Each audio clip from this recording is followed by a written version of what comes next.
Light flickers from a bulb hanging at the end of some cord. Caught by the wind, that bulb bangs against the misshapen steel of a bent station wagon. The vehicle is one of many that make up Lavin's western barricade. Rust stains this colorful wall. What glass or plastic remains reflects another flicker of the hanging lamp. Now, darkness. That light stays off.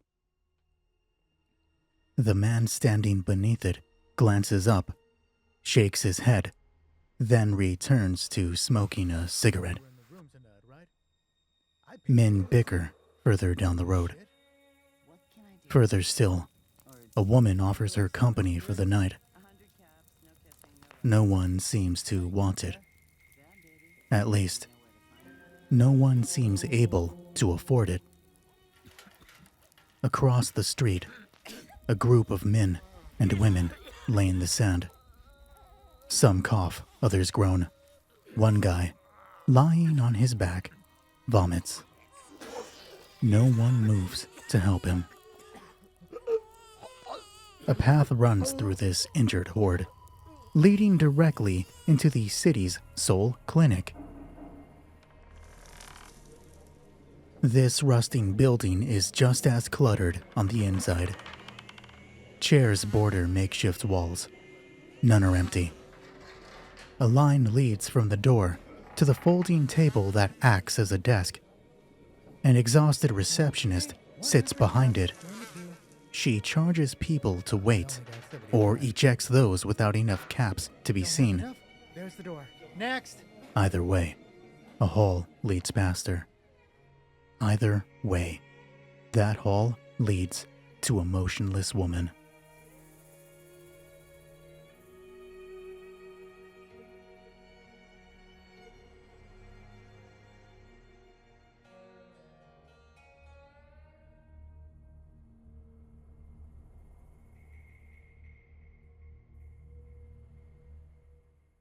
Miranda lies there, covered by a ratty blanket. The cloth is torn. Loose threads twist and curl around each hole, giving glimpses of the sleeping woman beneath it. This claustrophobic room, described as cozy by the teenage nurse that brought them here, is a sauna. The injured woman, infected with God knows what, cooks under that blanket, sears in her sleep. That burn is nothing compared to her right leg, where a chunk of flesh is missing. Misshapen teeth marks outline the wound. Miranda shifts again. This time her head turns to the right. And if her eyes were open, she'd spot the room's sole other occupant. Her friend, 10 years younger than her, sits in a folding chair on a corner opposite of the wall dominated by Miranda. Arms wrapped around himself, head leaning on tetanus. This is the first sleep he got in,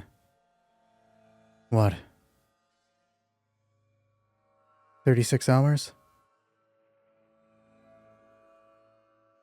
The young man intended to stay awake far longer, until she woke up.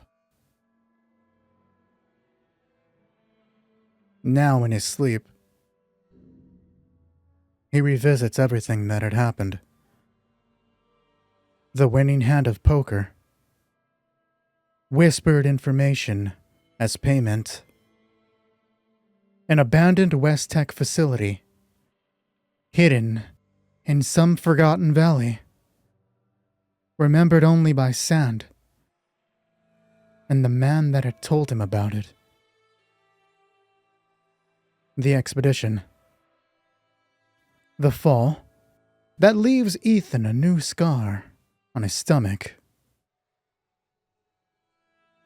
The ghouls that ate up the majority of his ammunition.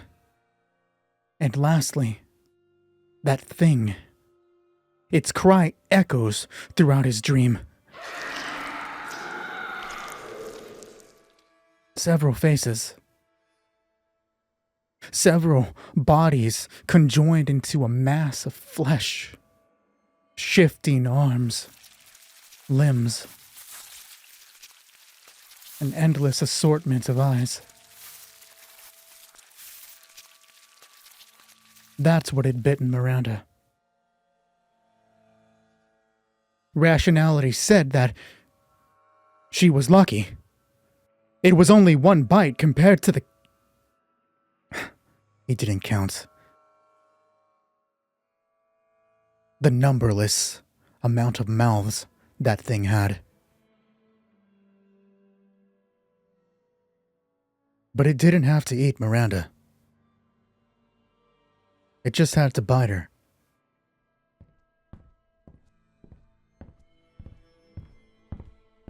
Still asleep, he's not aware of the approaching steps.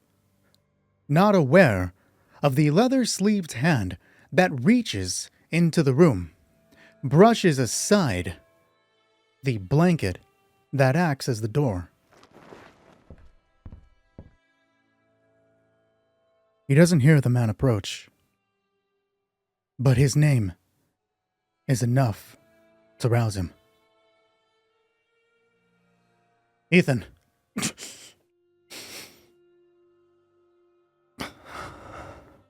Stretching and fighting off a yawn. Ethan looks to the approaching man. David, Miranda's brother. Ethan isn't sure which one was older.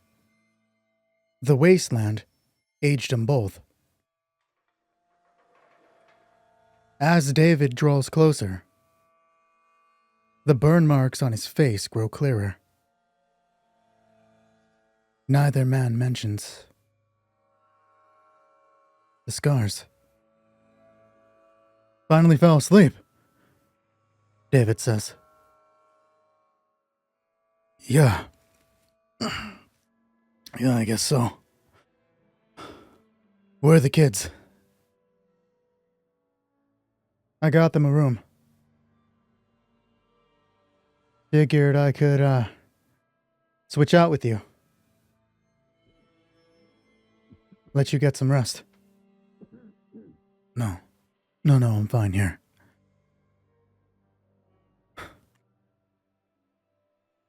You don't look fine, man.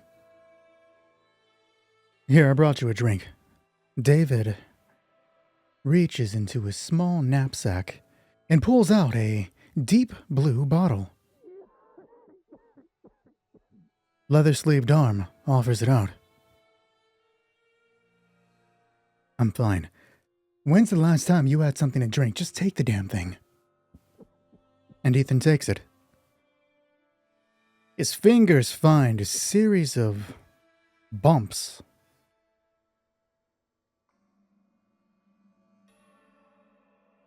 Balls, guarna? Where the hell did you get this? Doctor brought it over from Texas. Come on, man, if you're gonna stay up, drink balls. How long it take you to think that one up? Not long. Yeah, I thought so. David motions towards his sister. She wake up? No. Hasn't moved a muscle. Doctor come yet? Don't think so. Ethan stands up, stretching out his legs. Suddenly aware of the oven they're standing in. No airflow, no windows.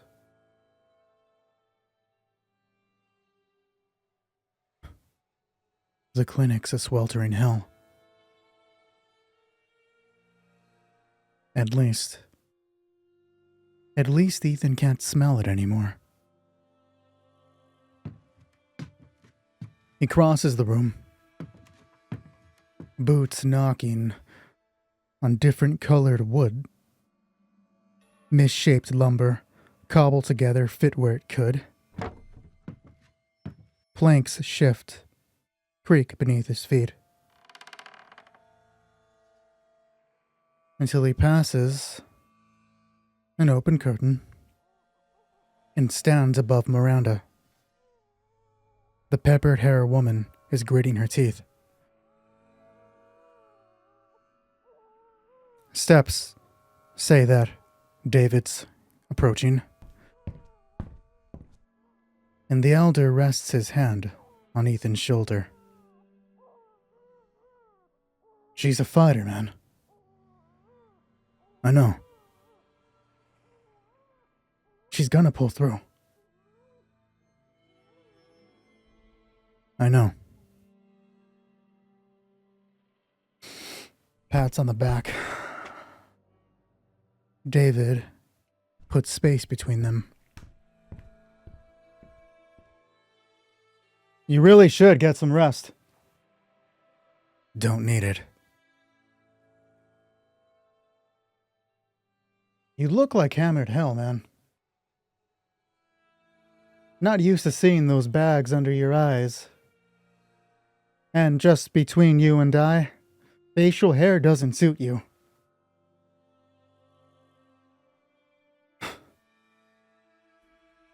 Thrills, dude. Besides, somebody's got to watch the kids.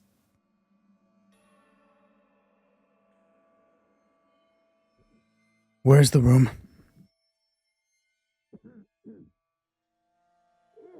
Same place. Was that the rest of our caps? No.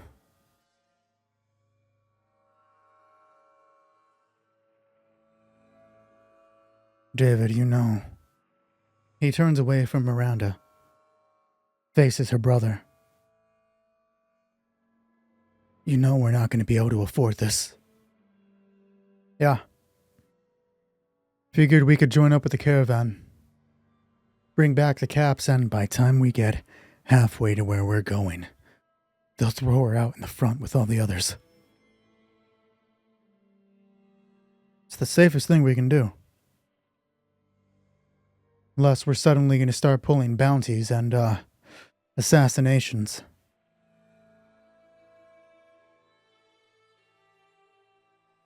I'm going to go back to West Tech. The hell you are! David, you know what's there. Yeah, I do. Monsters and blood.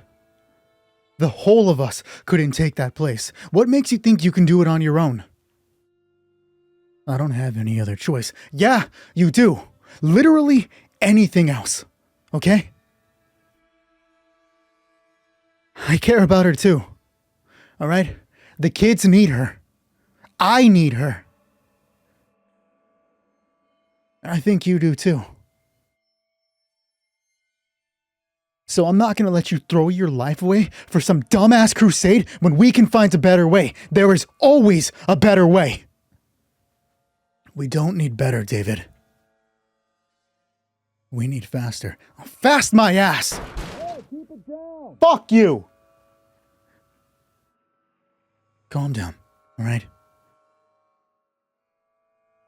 I don't want to have to shoot anybody.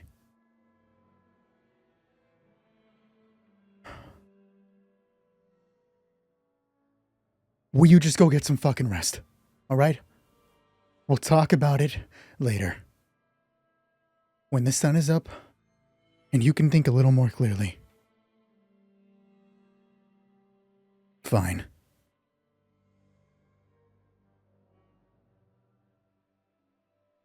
Are the kids awake? They shouldn't be. Okay.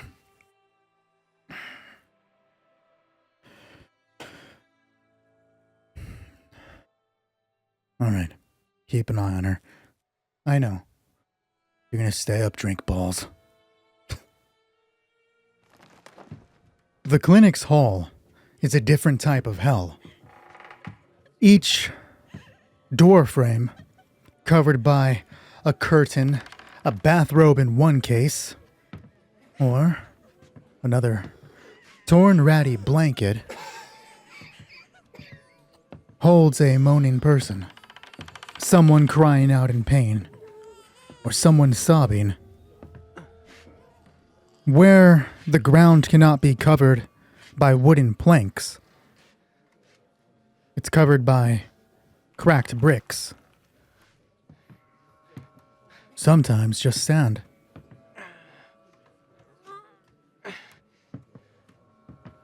Hallway finished. Ethan passes through the clinic's cluttered foyer. Even at this time of night, people are waiting in line. They clutter the chairs that dominate every wall, harass the exhausted receptionist.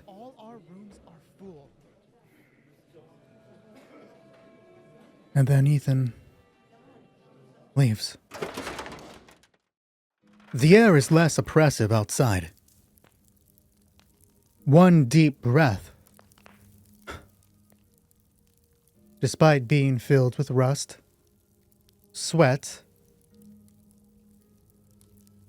and the strangely strong scent of urine, breathing is so much easier out here.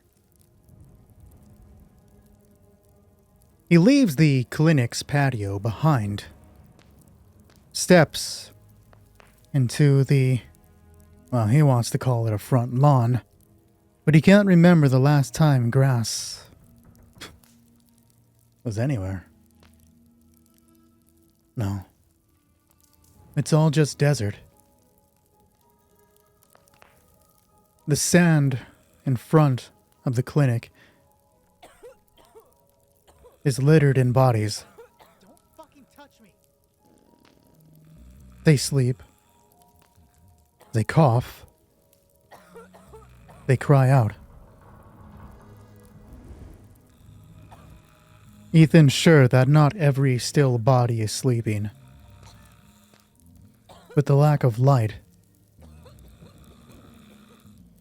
doesn't reveal that. He steps over a man collapsed in the center pathway before moving to Lavin's main street. Every so often, a torch burns right next to a mirror, loaning light to some shop's sign for those that are still open. Few people walk the street. Ethan passes a young, gabled-bodied man whose hand immediately jumps out. Change, sir. Caps, water, anything. Can't even help myself. Anything! To the right, the open-air market. Vehicles lie stacked together, forming an asterisk if one was to look at it overhead. And in the crook of that asterisk are shops, always occupied, always brightly lit, by actual lights. There must be a fusion core somewhere in here. But the area is well lit, the goods well displayed. Ammunition, stim packs, food. Treasures of this world and the old one. To the left, a building those of the old world would have called a bathroom had been converted to the shitter. Lathan's Tavern and Hotel. Passing a sign, stick figure denoting a man, Ethan turns into the concrete building, where he hears notes sung by the dead, music played by ghosts stuffed into a stereo. Hi again. You here to play? Sections of the wall had been broken away, leaving windows, so the smoke has somewhere to go. Because it seems that everyone in this fucking place has a cigarette, beer.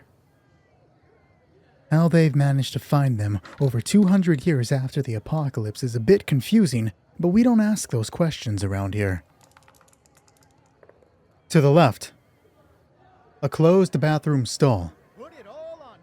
Passing through it would lead one into the walkway, added on to the bathroom, of course, that led to constructed rooms. An addendum, the hotel addendum. And as Ethan approaches the stall, someone calls out his name. Ethan! Hey, there he is! Everybody take a look at the fucking high roll over here. Drinks are gonna be on him! Yeah, boy! Those that heard the approaching man do cheer. They clap. They seem appreciative. And the smiling man, shaggy-haired, clean-shaven, turns back to the crowd to say one more thing as Ethan snatches at his hand. You son of a bitch! What? Oh, fuck! Whipping this person around, Ethan slams him against the bathroom stall. You almost got me killed, man. I don't know what the fuck you're talking about. You almost got Miranda killed. I had to skin you alive right now.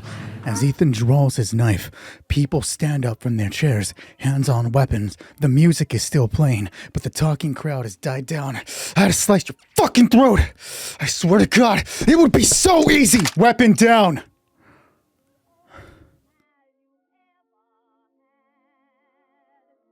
A double-barreled shotgun is in Ethan's face.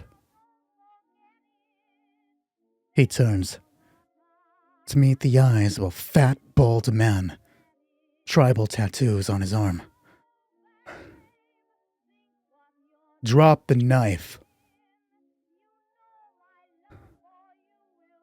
and let him go.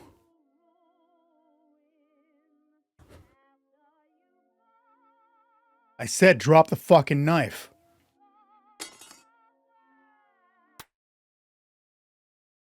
Now I ain't gonna have that shit here in my establishment.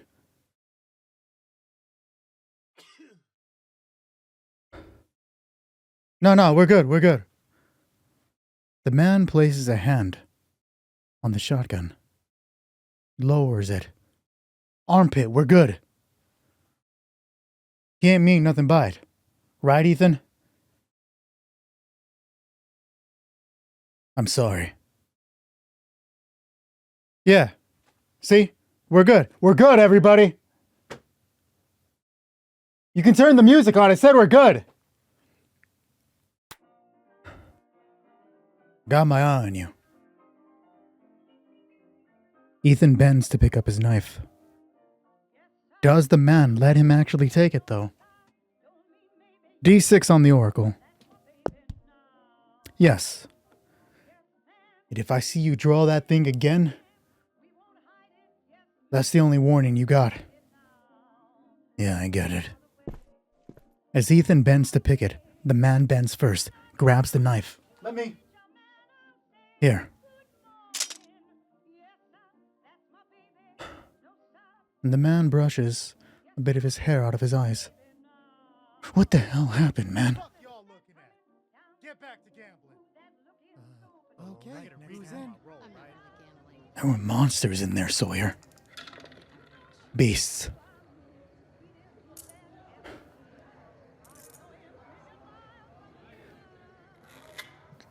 The kids are all right. Right, tell me the kids didn't get killed. Kids are fine. Ethan, I didn't know, man. You son of a bitch! I just want to go lay down. Let me buy you a beer. I don't want a beer. All right. Cool, man. Sawyer. Shut the fuck up. And get out of my way.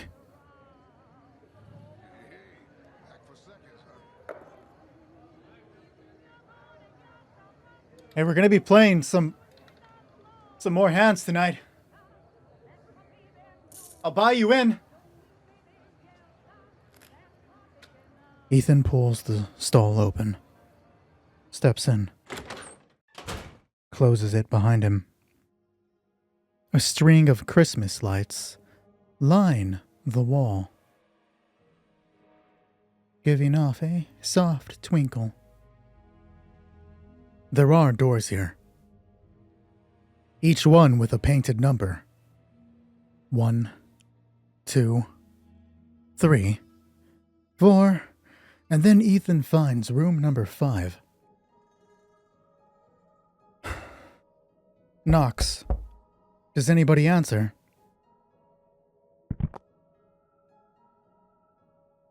No, but the door is unlocked.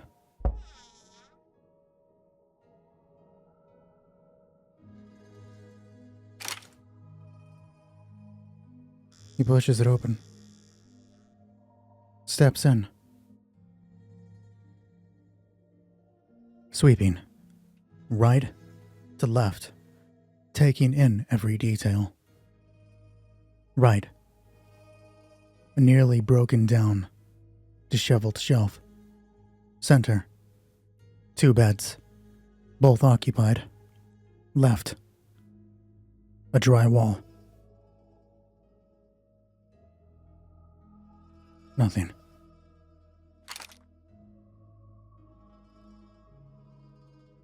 Ethan steps in, closes the door, applies the latch.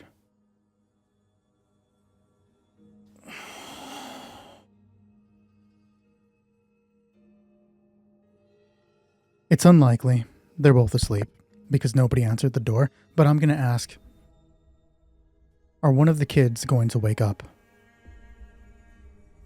Unlikely, so we take the lower number on the oracle. I see a 2, so no, both kids are asleep. Ethan steps to the center of the room. 2 beds, singles. To the left, Rebecca, Miranda's eldest child, a teenager, the splitting image of her mother. The girl sleeps peacefully. To the right, Eric, Miranda's youngest, a child, probably somewhere around 10 years old. Ethan never asked. He looks nothing like Miranda. Ethan places his back against the brick wall between them, the beds.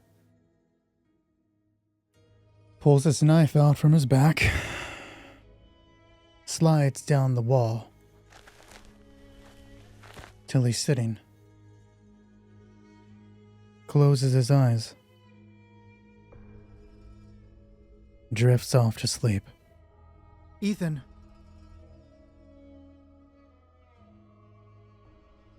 Hey, Ethan, are you awake? Yeah, I'm awake.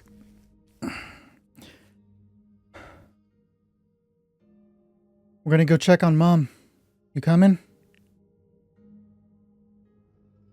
Yeah. He reaches out, places a hand on one of the single beds, and then rises up the wall. Places the knife under the denim vest right behind him.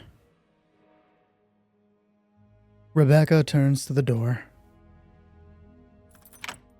moves the latch, pulls it open. How was she, by the way? Eric asks. He's the first into the hall. Rebecca motions for Ethan to follow him, and Ethan does. Still asleep.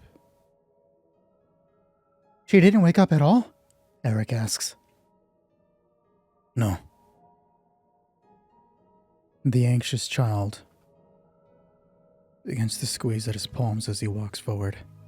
I'm sure Mom will be fine, Rebecca says.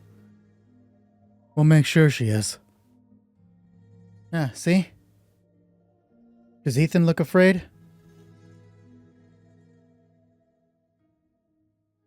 No? Nothing to worry about, right? Plus, your mom's stronger than all of us combined. Sure, she'll be okay. Out of the bathroom stall, into the shitter, where a different song plays, a different dead person sings. Back into the marketplace, the asterisk. A different assortment of merchants, a different assortment of goods. Hey, do any of you have caps? Ethan asks. Neutral on the Oracle. We'll do it separately. One for Rebecca. She has none. And then one for Ethan. Eric. Yes, he has caps, but I gave mine to David, Eric says. I pitched in for the room. Rebecca from behind. Right. What do you need caps for? You thirsty? No. Just think I'm gonna need some.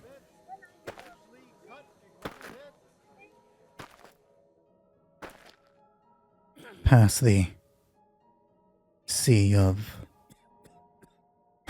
injured, sick. Most of them have shifted. About 4 bodies now bake in the morning Californian sun. Their belongings stripped away. Soon enough, someone will come for the bodies as well. Hey, little girl. Please help. We need caps to see the doctor. My baby's sick. Underneath the clinic's canopy, We don't have any. sheet metal and vehicle hoods. The patio, into the clinic itself, where it seems like very few have been treated or seen. All chairs are still cluttered. The receptionist must recognize Ethan at this point because she says nothing as he passes into the hallway. Moves beyond the same moaning doors. Frames, not doors. And then brushes a blanket aside. To find David reading. I didn't know you can read. I can't, David says. Sitting in Ethan's previous spot, he closes the thick novel and then stands up. I just like looking at the pictures. Morning, kids. In unison. Morning, Uncle David. How's Mom? Still asleep? Doctor's gonna be here soon. You guys came right on time. Sometimes things just work out. Ethan approaches Miranda. The older woman has shifted since he's left. She's now turned into the wall, He brushes a hand along her pepper-haired head. She doesn't move.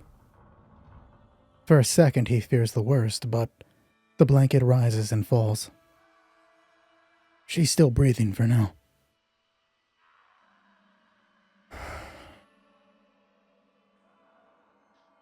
I gave it some thought, David. Yeah, what's that? About what we're gonna do. David sets the book down on Eric, who has taken his seat. What do you got for us? I am gonna go back to the West Tech facility. No. We don't have a choice. Right, just listen to me, would you? Go on. She's gonna be here longer. Take a look at her, man. I don't have to be a doctor to tell that whatever happened, whatever's inside her, is only getting worse. Maybe they have a cure there, maybe they don't, but what they do have is a fuck ton of shit that hasn't been looted. Even if I have to go over there and grab 1,000 Nuka-Cola bottles, we bring it back and we take care of it, right? We lost everything there. My gun, her gun.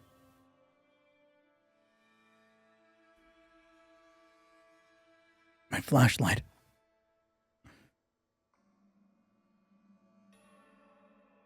Alright, so going there was a net loss. Sometimes you have to accept that, David says. We cut our losses, we find another way, okay? The West Tech facility, we leave that shit behind, okay? Ethan, sometimes you're going to take a loss, and sometimes we're going to win. It's not a zero-sum game. We need a reset, and a reset? Zero-sum? Net losses? Ethan takes a step away from Miranda, drawing closer to David. The door frame is between them. Do you hear yourself? Okay?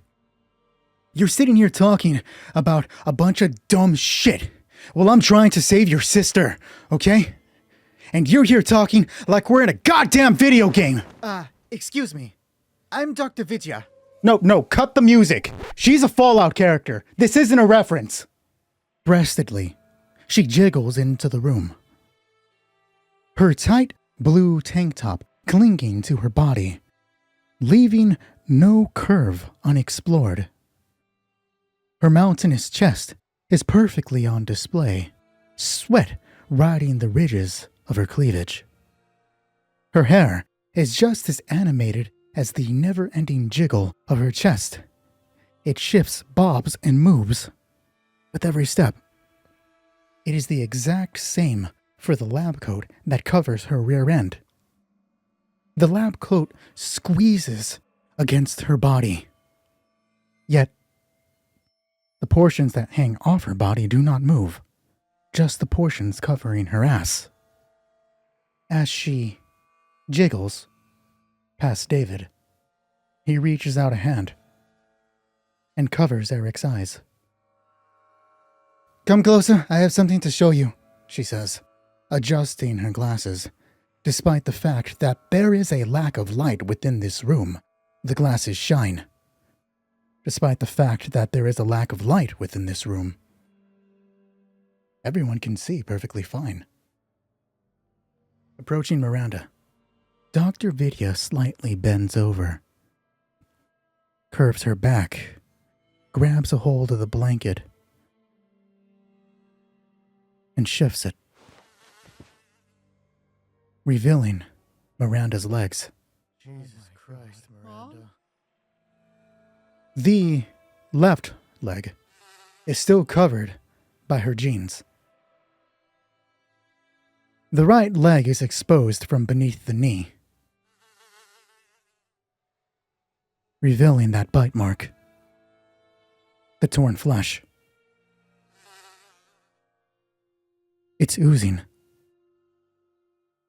The skin miscolored. Ethan's eyes widen. As Dr. Vidya, using a pair of tweezers, pulls out a maggot, drops it on the ground, and stomps it. Jesus Christ, it's getting worse. Ethan growls. This is after the antibiotics, after the steroids. Whatever infection she has is growing.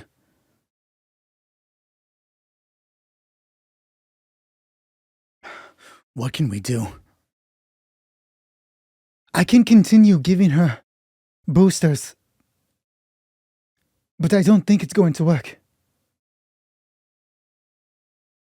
Your bill is only going to get worse. My supplies are running low and the charge increases. What are we at already? You owe the clinic 3,253 caps. Oh, God, David says from his side of the room. Rebecca is quiet. Eric's leg is starting to bounce.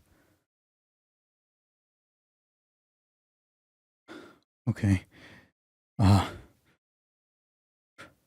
There's nothing else we can do. What do you have for us, Doctor? I have Med-X. It wouldn't take much for her to... Absolutely not! Alright, that's not even on the fucking table. Calm down. I'm sorry, but I don't know what else I can do for her.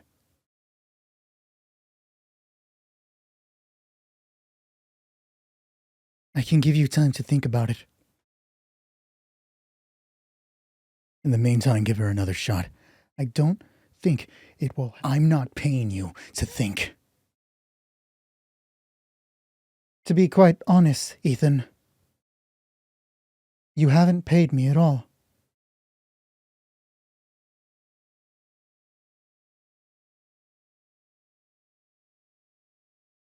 Please.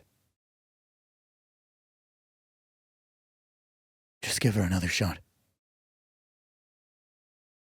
500 caps. Okay. 500 caps. I have to go and get it.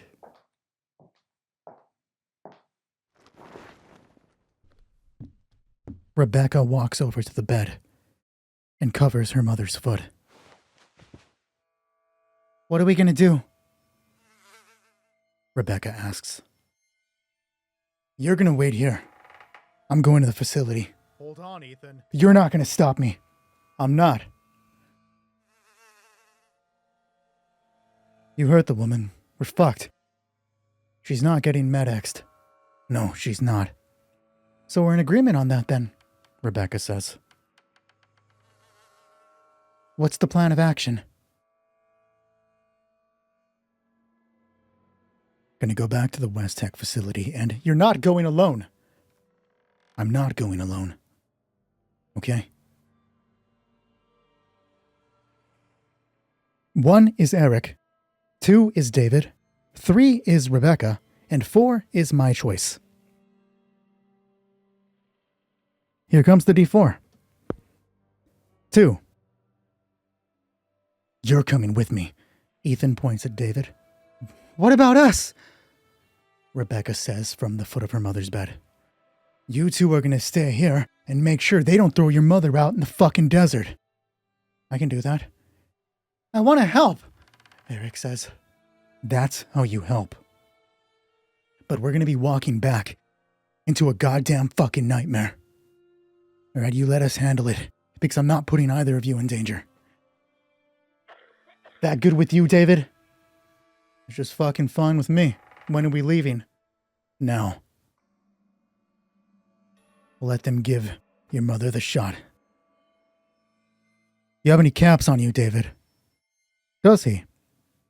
He paid for the room, right? He had to get money from Eric, so 2d6, we take the lower number.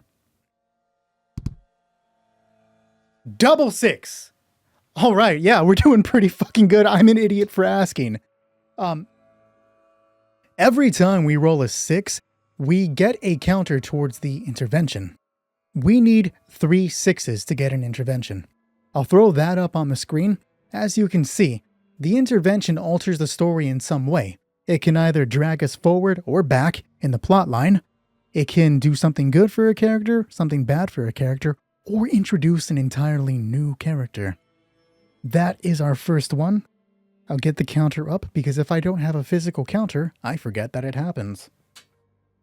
1 on the intervention. Yes, he has caps. We're going to make it so that we have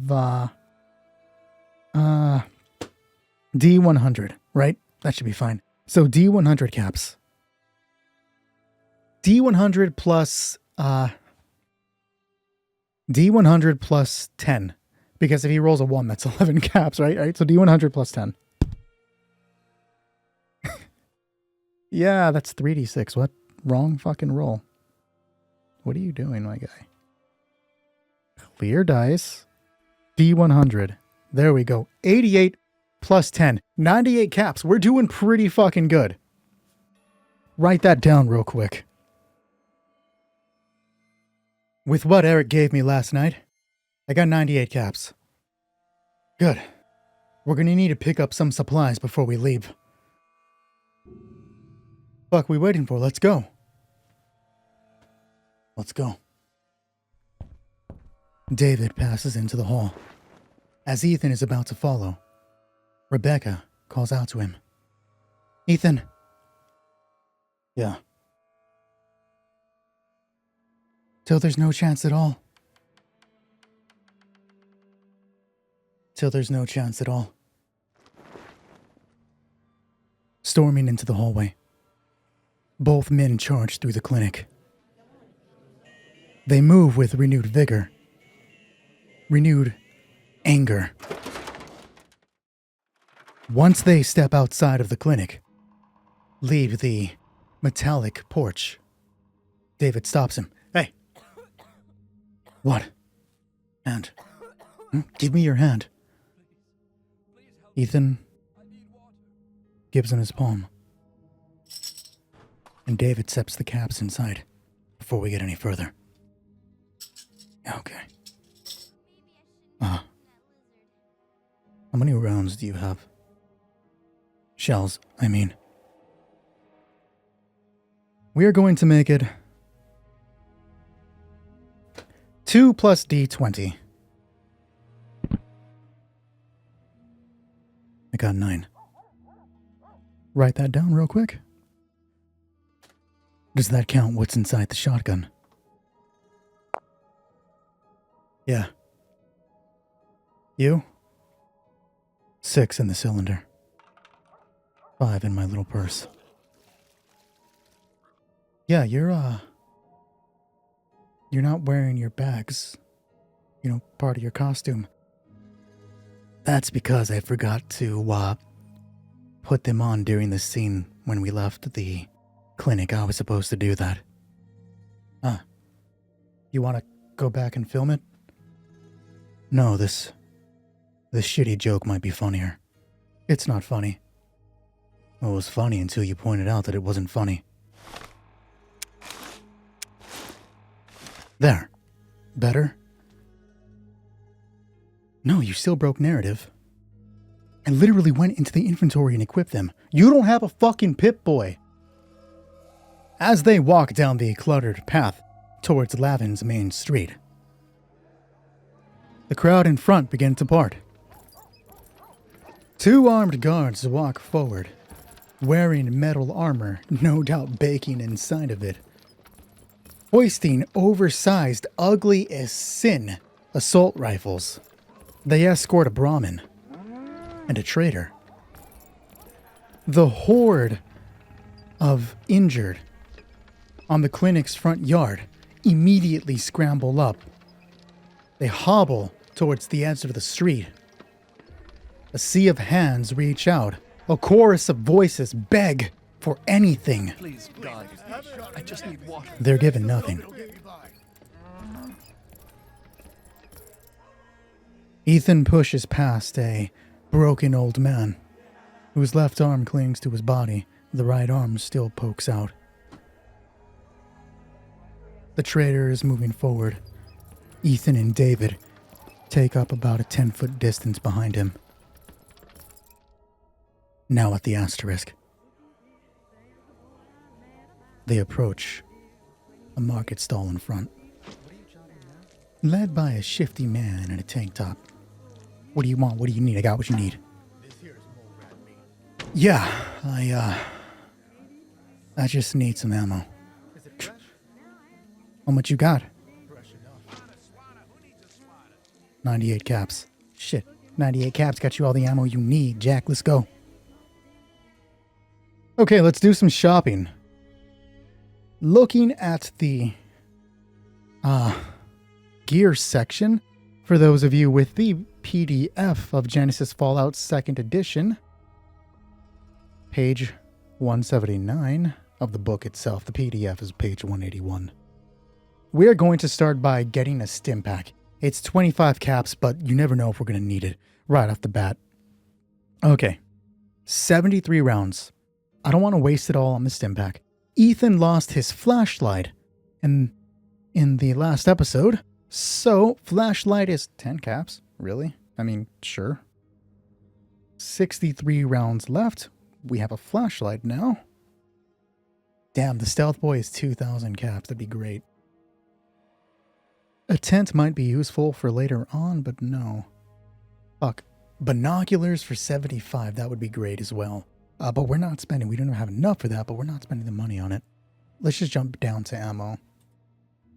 Ammunition is found on page 272 of the Fallout PDF. All firearms in this supplement use the ballistic ammunition type, which is 2 caps. Splitting up the 63 evenly in half, negating 3 caps, gives each man 13, giving each man 15 rounds. Ethan ends up with 26, and I'm like, is that a 4? No, my 4s and 9s look very, very, very similar. Giving David 24 shells. Good enough, I guess. I mean, 26 is more than fucking 11, so we'll take it. You got a flashlight? Yeah, got one right here for you, Jack. Cool. I'll take them. Ammunition, flashlight, rock on. Rock on. Leaving from the asterisk. Passing the shitter. Storming by the clinic. Ethan and David approach Lavin's main gate. Composed of a chain link fence, covered in a frayed, filthy tarp. Lavin's main gate sits between 2 towers. These towers are made of several different vehicles, yet both end in mismatched, rusting trucks. The beds of these trucks is owned by guards. The man in the left tower holds a assault rifle. His foot is propped up on the bed of the truck, and he stares intently on the other side of the fence. Ethan follows his gaze through a small hole in the blue tarp, locking eyes briefly with a man in black armor. Open it up! The guard from the top yells. Opening it up! A guard at the bottom responds. David's hand comes up, gently catching Ethan's stomach, urging the man back, and Ethan does retreat. He follows David a few steps off the road leading from that fence. A tired lock is undone. An even more exhausted guard takes hold of the fence and wills it open. The man that Ethan locked eyes with pays him no mind. That man, more of a soldier, decked out in black combat armor, is one of 4 that enter Lavin. Talon Company. David mutters. Ethan leans into the conversation. I know. Ran into them before. And you're still alive? I wasn't their target. The 2 are finally let out. They're followed by several stragglers, each heading in a different direction of the dead city waiting outside of Lavin. And then a shout from the guard above. "Close the gate!" answered from an unseen man. "Closing the gate!" And Lavin is shut out. Above the shifting tarp is a signpost, once reading Jack Laverne's scrapyard. Letters have either been pried off or rotted away, simply leaving Lavin in its place. David and Ethan head north. They're watched by buildings of all sizes, some broken, some intact, but every window untouched or shattered promises a threat. Every intersection suggests danger. 4 different roads. 4 different threats. None converge.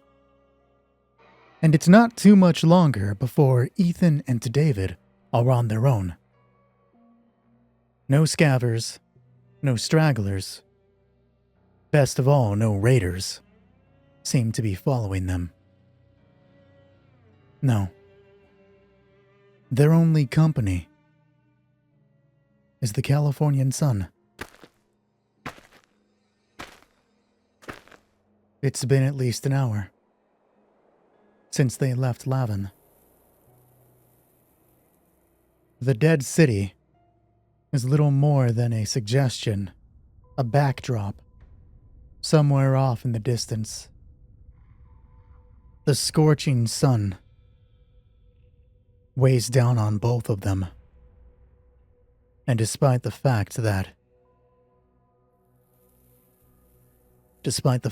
Ethan knows he has to push on, he has to be quick. His pace is slowing.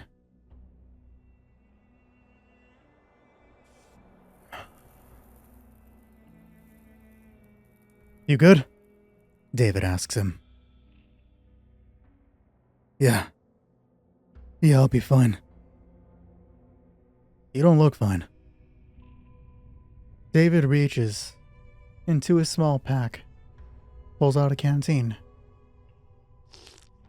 takes a swig, puts a little bit of water on his face, and then holds it out to Ethan, who takes hold of it.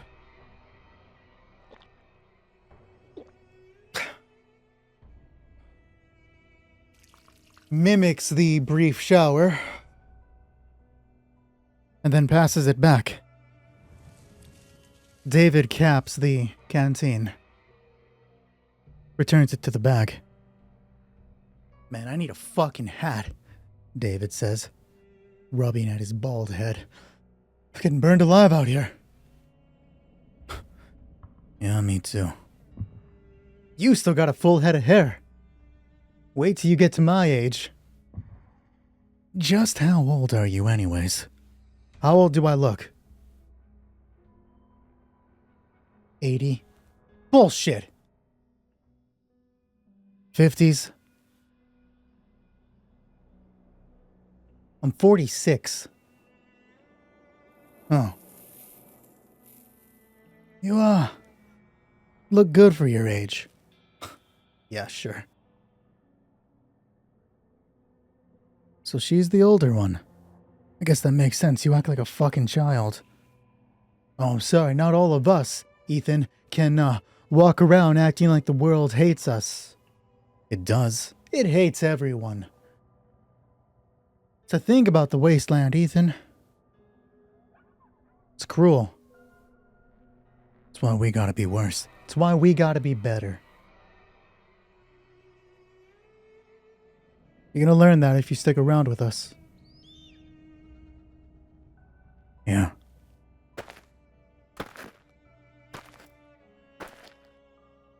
Miranda told me that she was gonna ask you to stay.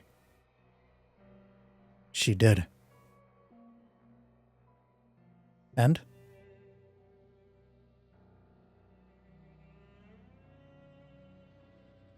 Doesn't matter anymore.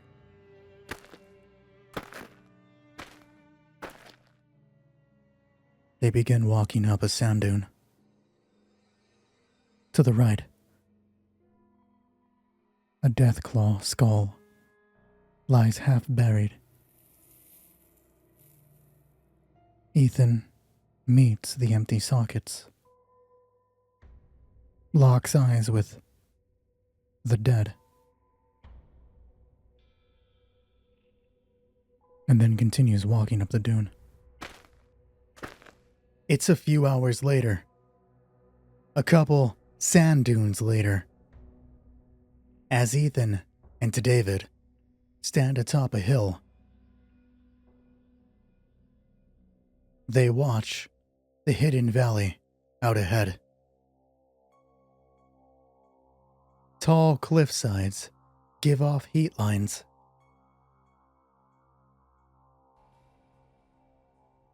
That open hallway to the left, Ethan asks.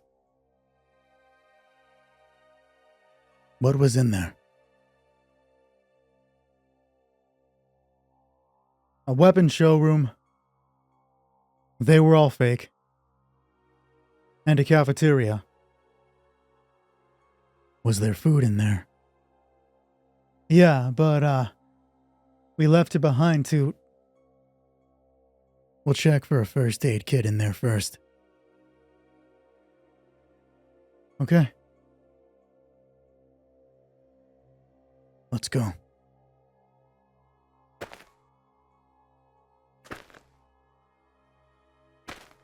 The Forgotten Valley draws closer. Its cliff faces rise above. The road that would have left here has long been covered by sand. And Ethan draws his two-tone revolver as they enter the valley. The 3-story tomb waits at the other end. Past the fence, a graveyard of old vehicles and fallen boulders from the right side cliff caving in however long ago. Ethan leads. Every time David tries to catch up, Ethan picks up the pace. It seems he's forgotten about the heat and the sun. His eyes scan from the vehicles to the fence, to the building, to the ground. Nothing has changed. The sand, still partially disturbed from his last trip here.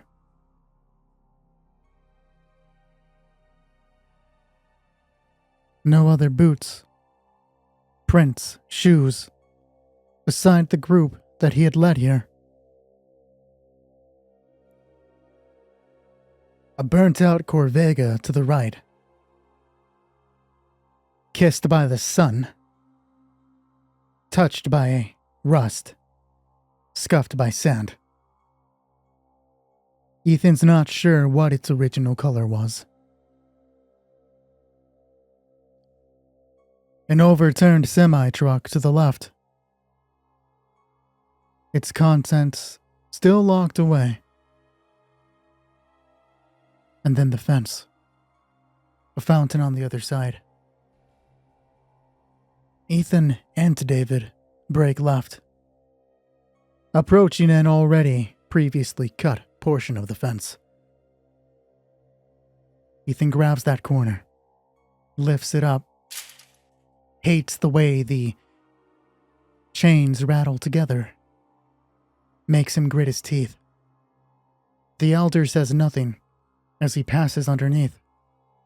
And then David's leather-clad arm, takes Ethan's place, holds the fence up.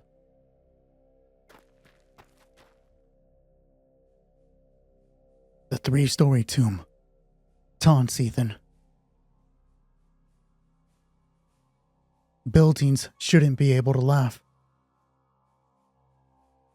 The fountain up ahead, a patinaed version of Atlas, holding up a broken earth. The outline incomplete. Was it ever finished? As David moves ahead, the elder's combat shotgun cradled in his arms, Ethan's revolver in still hands,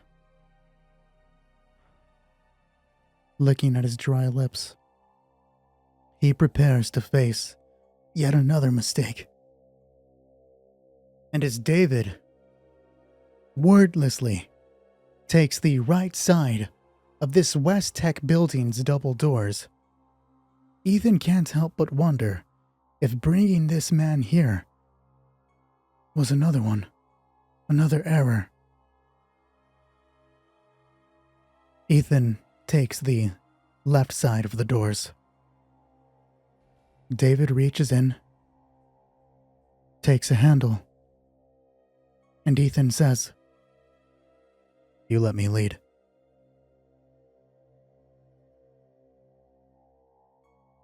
Okay. And if something goes wrong, you leave. I'm not leaving you here. David. If we both die, Eric and Rebecca are alone. I can't do that to them. That's why we're both going back. Right?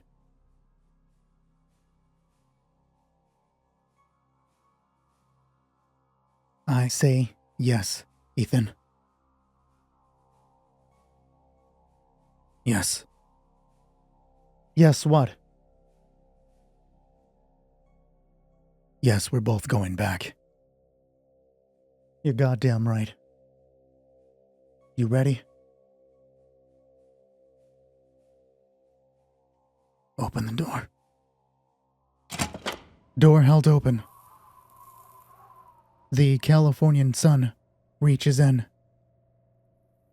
Its light mingles with artificial light. Nature, brighter than man's hubris. But for the moment, nothing moves, except for Ethan. Revolver up. He steps into the West Tech building. To the right, humming Nuka-Cola machine. Dead center. The desk, Rebecca's terminal, West Tech logo, above, sitting between two stairs. The logo itself is glowing. Ethan hadn't noticed that before. To the left, ratty couch, and then the open hallway. For the moment, nothing.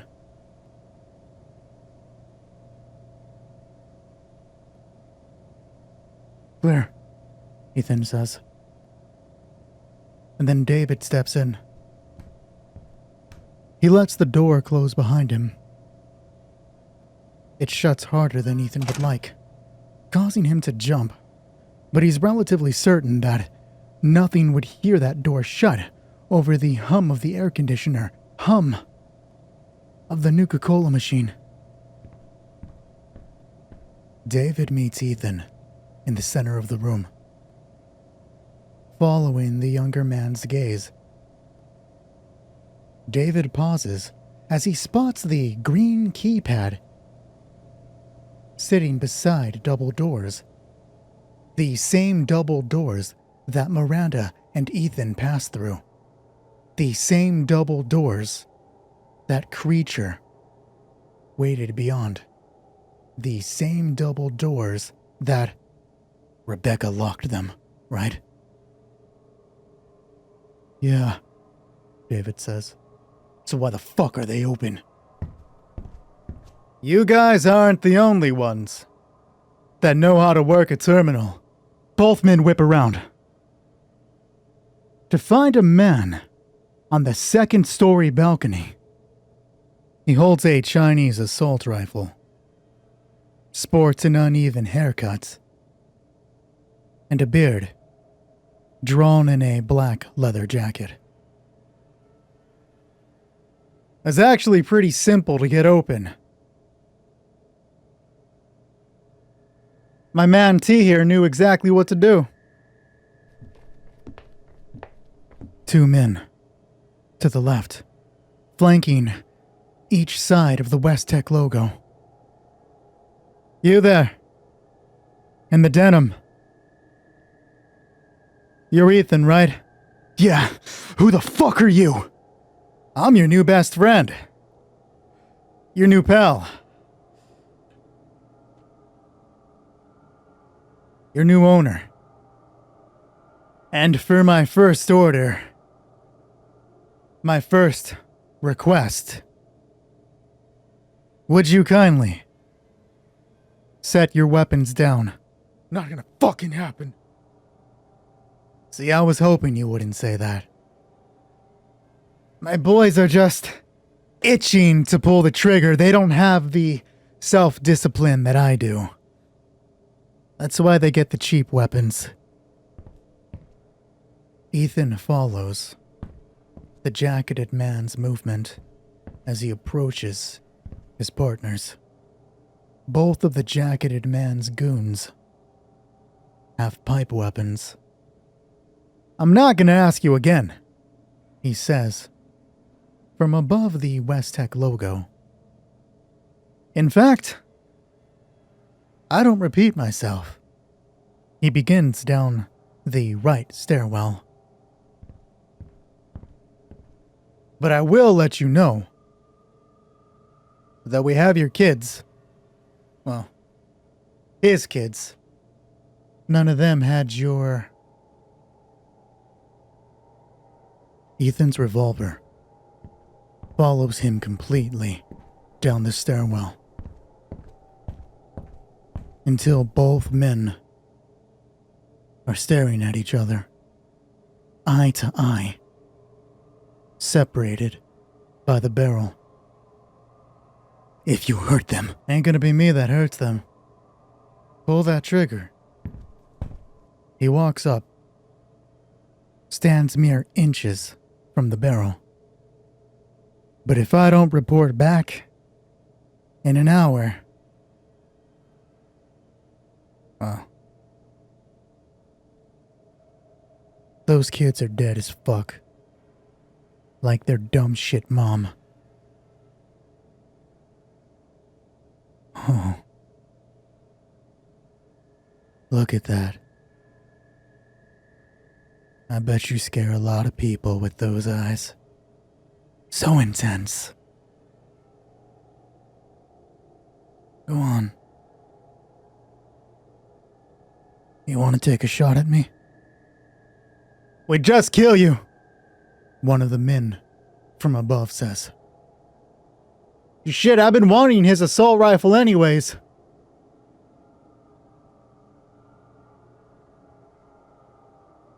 Put it down, David says from behind Ethan. I put it down. And we're all dead. You don't put it down and you're all dead anyways. Ethan, for the love of God, David says behind him. Put the fucking gun down.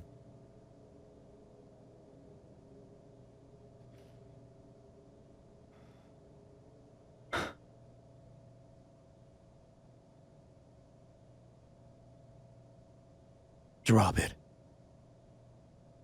The slaver orders.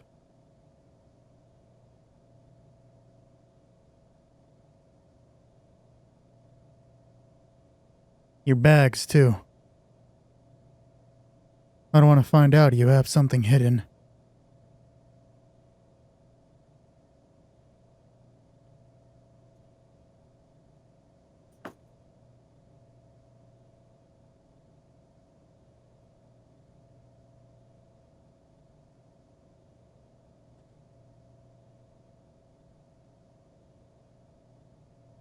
And your knife.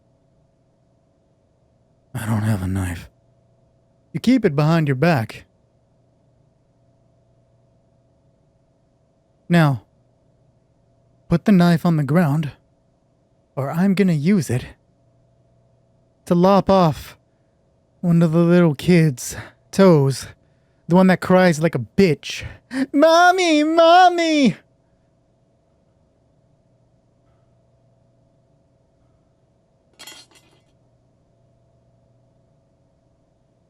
Down on your knees. David is already kneeling. Ethan.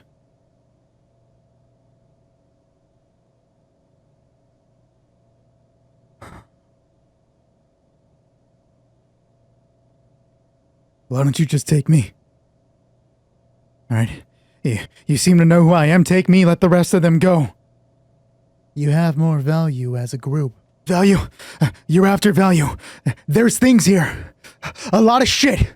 I can show it to you. I don't need you to show me a damn thing. T, you want to go ahead and cuff the guy? It's a slow walk.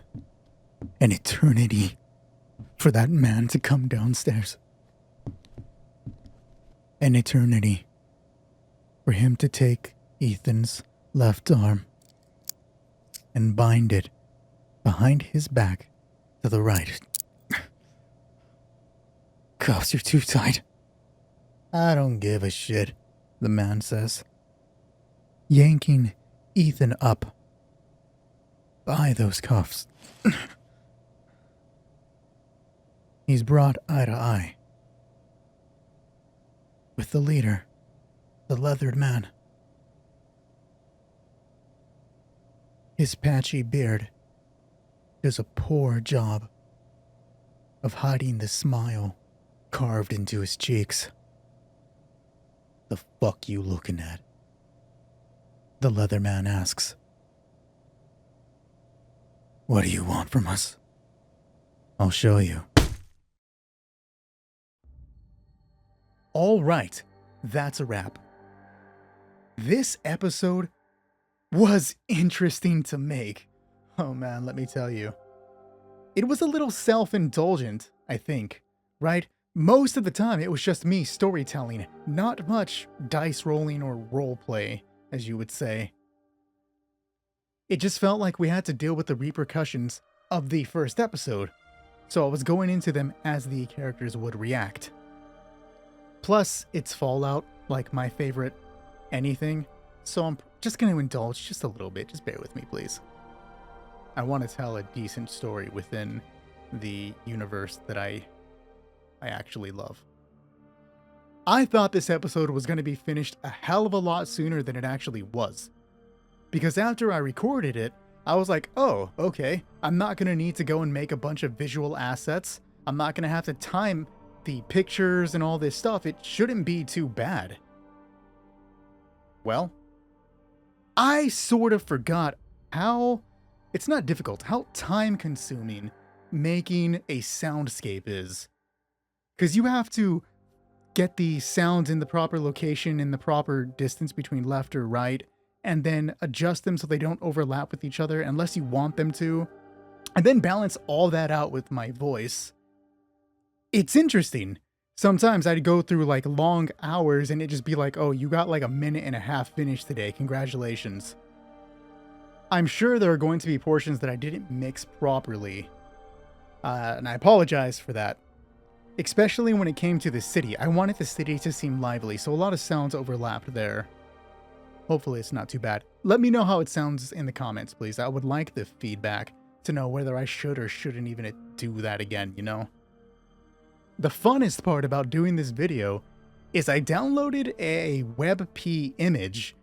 It was a loading screen, actually. And I think it gave my computer a virus. It was acting very sketchy, not working properly. Until I cleared it, I couldn't even open the certain drive that it was in. And I had to like delete it, scan my computer like twice, which took a long ass time. And by twice, I mean like 2 different antiviral softwares, which apparently couldn't catch it the first place. For all I know, I'm being monitored right now. Hi China, how you doing? Thanks for not draining my bank account. There's nothing in it anyways. That's probably why you haven't done anything. Stupid jokes aside, that was an ordeal. I actually forgot about that until I was recording this right now. Oh well. I didn't know that you could get a virus from a WebP, but I guess you can get it from anything, right? You gotta be more careful, me. The next episode is the one that I'm most interested in getting to. I know where this is going, technically. I want to call it the start of the adventure, right? What is actually meant to happen throughout this series. And aside from it thematically being something I'm used to working with, it's going to be interesting to see how it plays out. I'm going to be trying something completely new in my shows with these, and we'll see where that goes and if I can execute it properly. Because the more and more I think about it, the harder it's going to be logistically to pull off. We'll see how that goes. With that, I'm going to go ahead and end it here. Glad to have this episode finished. We'll be starting on the next one soon. And I hope to see you there. Until then, I'll be in other worlds.